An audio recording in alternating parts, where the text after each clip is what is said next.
গতকালকে সকালের খাবারেই প্রথমেই খেয়েছিলাম একটা ডিম পোচের সাথে 2টা পরোটা এবং 1 কাপ চা। এই পরোটাগুলো ছিল একদমই তেল ছাড়া পরোটা। আমার আব্বু এনেছিল। আমার আব্বু যেহেতু তেলের পরোটা খায় না, তাই আব্বু সবার জন্যই তেল ছাড়া পরোটা নিয়ে এসেছিল।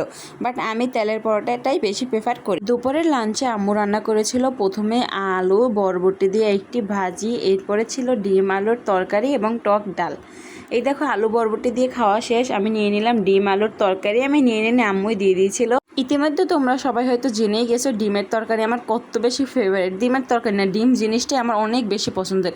এই দেখো এরপর নিয়েছিলাম আমরা দিয়ে টক ডাল এবং আগের দিনের মাছ। আমাদের বাসায় আগের দিনের তরকারি বেঁচে গেলে কেউ খায় না, আমিই খেয়ে ফেলি বা মাঝে মধ্যে আম্মু খায়।